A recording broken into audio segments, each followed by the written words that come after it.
This is your girl, Shira Nelson from SavvyGirlMoney.com.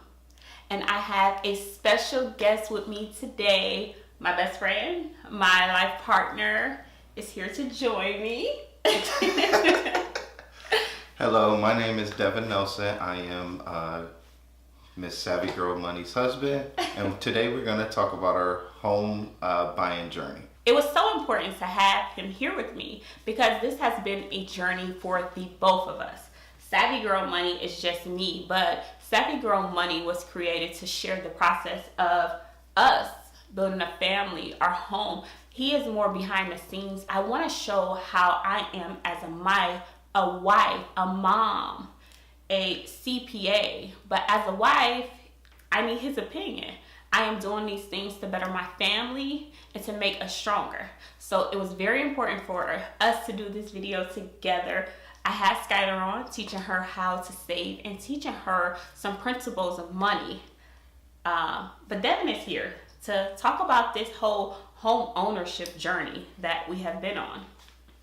Yeah, and that journey started about, about 4 years or so ago. Yeah, it's definitely about 4 years ago. After about, I would say, 6 or 7 years of renting, we started the home ownership conversation. And let me just say this. I felt like Devin wanted to have that conversation way before I did. Not because I wanted to move slow or he wanted to move faster than but our backgrounds are a little different. He came from a family of homeowners, or like his mom owned a home. His dad inherited a home, and his dad is a homeowner. And for me, it was a little different. My family and we grew up pretty much renters. So I was completely clueless about a lot of aspects and the importance of owning a home. And when I went into college, I started to learn more about the importance, and honestly because of some conversations that Devin was bringing up. And I was like, I'm really big on research. So I'm like, okay, he'll bring up a topic or the numbers, and I'll say, basically, let's kind of table this. Let me learn more for myself, because that's how I am. He bring up a topic or issue or a concern, and I'll say, okay, let me go do my research, because I'm really big on researching and knowing the facts. So, Devin, you want to tell them about like the numbers? Yeah. Like, why you were so passionate about? So I was really passionate about becoming a homeowner because I sat down, and crazy enough, she's the accountant, but I did the numbers on it, and it just didn't make sense to me. After renting for 7 years, I want to say we spent something like $65,000-$70,000 that we were, the way that I put it to her, sending up to someone in the hills who we didn't know who that individual was. So after spending $70,000, $70,000 in rent, I said, we can own a property already for what we have paid someone else's, and we can build on our legacy and our family and give our children something to own. So that kind of opened up the mind for us both even more. And that's when we really started getting into the nitty-gritty of hunting and, finding resources for financing, etc., which we'll talk about here shortly. Yeah. So I was apprehensive to the whole process, but I knew Devin would not lead me down a dangerous path, and I had to trust my man. And so we went for it. We decided that we were going to become homeowners. I think our daughter was going to be turning 2 the year that we had decided that we were going to go for it. When we agreed to go for it, she was probably about 1.5. Right. And that summer, the summer that we had hoped to be in our home, she was going to be 2. Right. And things kind of lined up perfectly because it kind of did happen that way. Yeah. So we had this new toddler. We wanted to just give her more space. Because if you remember that last apartment, the townhouse. Yeah, we were outgrowing it. We were outgrowing the space completely. Ridiculous. Yeah. We had like little motorized bikes in the kitchen, the dining room. I mean, every cubby hole you could have something in. My it God. was in there. It was like kid stuff everywhere. And don't get me wrong, she had her own room, her own space, but we just had way too much stuff. Right. Oh yeah. my God. We were Entirely suffocating. too much stuff. So, yeah, that was pretty much the process. And like she said, it was just coming from the different dynamics. I'm not from a well-off family necessarily, but we did learn the importance of home ownership, and no flaw to her family. You can only get what you receive. Absolutely. And we just came through the journey and we learned it together. So right. We took both our backgrounds and we're like making our own, because our background is not going to stop or start a show. We're like making this life our own and customizing it to how we want to live and to our lifestyle. So the whole home ownership process finally began. I stepped outside of my box. I went by faith and trusted my man, like I said. And when I finally got over the point of like, okay, we're going to do this, we hit another roadblock. That was fear. Yes. Fear. Absolutely. Came hitting us hard. Right. And the fear thing was really a big hump to get over for us. It was just, can we afford this? Are we going to put ourselves on the line to have to pay for this for 30 years or whatever the case was going to be? And I think at the time I was probably making about $50,000. Yeah. I was averaging, probably about the same. Yeah. So we bring it home, $50,000 income, which is decent income for where we live and for our age group at the time. Absolutely. It was definitely good money. But you don't know until you try it. Yeah, yes, the fear of the unknown. Right. That's the stage we were in. Excuse me, not to cut you off, but the way that we were living at that point, we were very mobile. Like we moved every year. We didn't like an apartment. Yeah. We had the luxury of moving from that place. You didn't like it? Oh, we want hardwood floors this year. Oh, we want granite. Yes. We want this. We can go and hand select an apartment, have no maintenance, and live in there, scot-free without having to worry about anything but rent. So that was one of the biggest things for us too, in addition to the fear, was the luxury of coming and going as we please, because we did that. We moved from Akron to Cleveland to a nicer area, Broadview, and then, we moved around a lot. So we did. That was one of the things too. But the fear stage definitely kicked in. Right. Because we came up with our budget. We did go into it with the budget.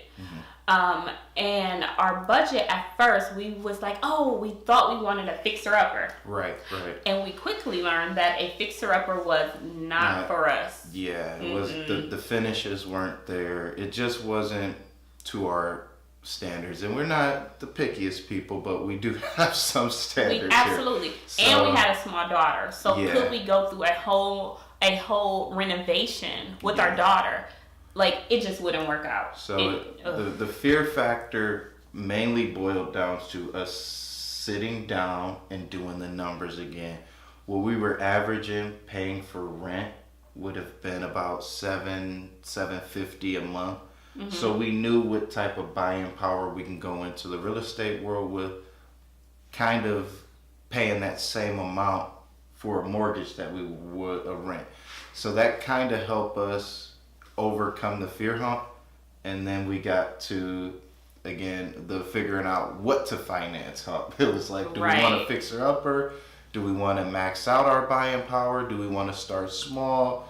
Because we always knew that the home was going to be a first time. Definitely home, our starter home. We knew our first one was not going to be our forever home, just based on our history. We were moving around a lot. Our interests change. As our income grow, our lifestyle, our wants, our desire, it just changed. So for us, we knew in our heart that the first home was just a starter home. Absolutely. And it hasn't changed. And we didn't want to invest too much money in that starter home. That's key. So if you are out there looking for a home and it is a starter home, make sure it's something that you can grow some equity in, so you're not losing out. Okay? Exactly. That was absolute key. That was one of the keys that really helped us jump over the fear hump too.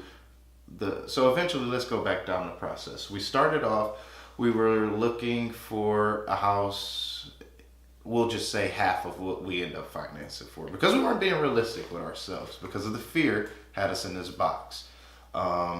We were looking for a house, and we just start going around, and nothing was to our liking. So we end up. I think in our mind, just to put a number on it, in our mind, we was like, okay, let's stay under 100,000. Absolutely, right. Because we want to get as close to the amount because 100 per grand month. sounds like a lot of money. Yes. When you put your name on the line for it, it's $100,000. And we wanted to stay close to our amount we were paying for rent. That was like key at first for us, because we felt if we can afford our rent, we can definitely afford our house. Right. So that was like really big for us. So we quickly realized that was not going to work for us. We had to go up. We needed to utilize more of our buying power to get the finishes that we liked, and etc. The features, the updates. Yeah. We just needed that. Yeah, like we're specific a little bit. We like granite, we like hardwood. So some of those features we weren't getting for the budget we were looking for. So we increased our price, and when we increased our price, we found this home that we were fearful again, and then we came back to the fear because of course the number was a little higher than we wanted to. Still, we increased our budget, and this house was still higher than what we wanted. Not by a lot, but definitely by about like 20,000, 15,000. And that's when I got to see my wife's master negotiation skills, because she pulled it off. Like, I was not gonna leave without this property. Okay. Yeah. Let me tell you guys something about Devin. Once Devin get his mind set on something, it's over. No stopping me. No stopping. So we switched roles. Then I became about the numbers. Right. He started out as the number guy. Right. And then I became about the numbers. Because I can skew the numbers a little bit to make it sound good. And she wants to put it in black and white. So absolutely. When it came down to that, it was just, I was dead set on it. She loved the house too. She tried to play like she did. She did. But I did not get emotionally attached. No emotional attachment. Please, guys, in the beginning, do not get emotionally attached. Especially when looking for a home, because you'll walk into something, you'll love it. The deal could fall through. It could go in, active contingent. Someone else could put it. It's and just don't so get many discouraged. This is all normal. Right. Yeah. We had to negotiate on our home, so we finally came to an agreement with the owner of the house. We agreed on a price. We were moving forward. Fast forward, it was time to actually finance the house. Right. Let's talk to them about some of the challenges we had during the finance stage. So, some of the challenges we had during the finance stage is, first and foremost, I was not credit ready, if you will, That's to purchase a home. That is an excellent way to put that. Yeah. So what we did was we learned, the difference of the loan. We did conventional versus FHA. We compared the apples to oranges, and eventually we figured out that, hey, I had to be off of the loan to make sure that we had the best interest rate and we had the best deal for us. Yes. And pride aside, we just had to do it that way. And that was another fear for me, because just coming from a background of not really owning a home or seeing my parents own a home, I was fearful of having this home by myself in my name. Because what if it didn't work out? Right. Again, we were just speaking about how we didn't want to have 100,000 in both of our names, let alone to come down to have it in one of our name. It was a lot. And guys, we were not married at the time. No. We weren't married. No. So I'm like, at any point, this cannot work out. Right. And I would be stuck with that. But again, you just have to trust your partner. Trust your partner, trust your process, and just believe in what you're trying to build. So we move forward. We actually decided for me to finance it because my credit score was better. Yes.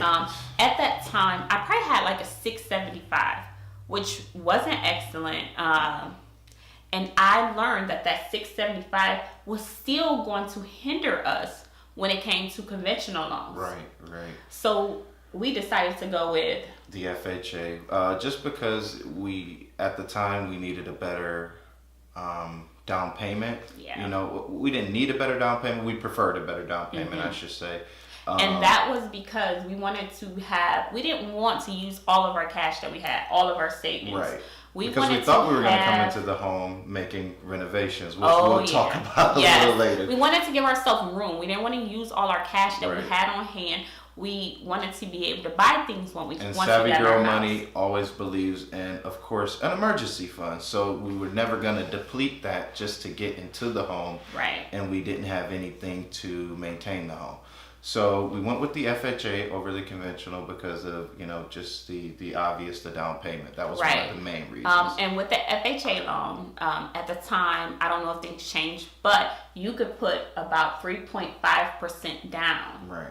And that worked for us. I think the conventional was asking like 20 5. Or no, it's 5%. 5% down. Yes. 20 would be when we were discussing the investment property. Right. So we went with that. The 3.5% down was perfect for us. You have to do the numbers. Work out the details with your finance person. Oh, the thing with the conventional, excuse me, I'm going to cut you off, we needed a stronger credit score, and they were giving us a much higher interest rate because your credit wasn't that strong at the time. That's what it was. It just didn't work out. Once we did the numbers, it wasn't FHA at that time was just best for us. Mm-hmm. I will say in the future, I don't think I would do FHA. No. But you live and you learn. We'll definitely do conventional next time. Yeah, definitely. And Let's talk. Okay, so we get the FHA loan. We move into our home. And like a year in, let's talk about that year in. Okay, so year in, this is what things got crazy. We were just, just la la la. We were happy. It was going great. And then that year in, I would say, what was it? Around that first winter, things got a little crazy. This was like the repair time. And thank God we live by the Savvy Girl Money way of having an emergency fund. Oh my God. Where do we start? What was the repair? Let me just say, repairs came in threes. Yeah, they did. Okay, so we had an issue with our garage door. It wouldn't lift or go down or something. We had to get a garage door repaired. We had to call the garage people out. Yes, we got them to repair it at that time. And then it was our refrigerator. Refrigerator. We had an issue with that. I'm not sure what it was. Needed a new motor or something like that. It wasn't actually keeping things cold. So we had to replace that. Mm-hmm. Then it was the front step. Oh my God, the front step. Somehow the front step completely, like the first step came off. So the damn panel came off. So this was wintertime, folks. So it was getting really, really bad for family and friends that were visiting us. I mean, they would have to hop over a step. Oh my God. Ice would be there. Wish we had a camera out there. We'd probably have some bloopers. Oh my God, they would not appreciate that. But yeah, we had that. And we quickly went through our emergency fund to get these things just repaired. Right. And then when we were getting to the wit's end of the emergency fund, the fund didn't stop there. We had the washer repair. Oh, yeah. We had to repair our washing machine. There was Shout out to with you that. too for helping us with that. Well, actually, we just got the parts and we did it ourselves. We did. So we saved some money there. And then the furnace. We had an issue with our blower on our furnace. If you are a homeowner, make sure you are changing those filters every so often.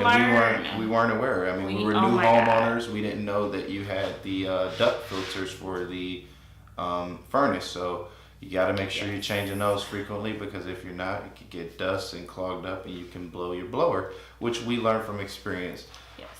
Thing here about Savvy Girl Money is we try to be transparent so people can learn.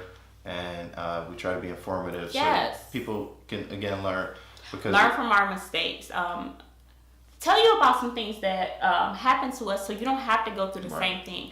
Go into your house with a plan. Yes. Go into your process with a budget. Fund. Oh, yes. And a budget. Emergency fund is definitely key. I would say within the first 6 months of being into your home, make sure you establish your emergency fund because you will need it. Oh, yeah. I don't care how new your house was. Our house was only about, I think it was 18, 17 years old when we bought it. Yeah, well, honestly, no. It was newer. It's not even 20 years old yet. No, it's not even, So our house was 16 years old. 16 years old at that time. So the appliances that we were discussing, all these appliances were less than 2-3 years old. It was just it just hit us hard at the same time. It did. So we want to tell you these things not to scare you from the process, not for you to but be just fearful. to inform you that things happen. Not to be fearful, but to be prepared. That's why we're informing you. Absolutely. And then let's move on to, what did we do next here? Renovations. Oh, renovations. Okay. So present day, we're in year 3 of being homeowners. This is our renovation phase. So it was just small things we wanted to do around the home. We got it. So let me just say this. So renovations really didn't start taking place until we approach year 3. Right. We were thinking originally that renovations would happen within the first year. Right. We got a reality check really fast. Renovations started to happen, so we got the garage done. Mm-hmm. We got new hardwood in our bedroom. Right. We kind of dishwasher. Oh, we bought a new dishwasher. We did some cosmetic things to. What else do we do? We got some bathrooms. We got a new front door, which if we have a contractor out there that's looking to make some extra money, hit us up. We need that installed. We do need to get that installed.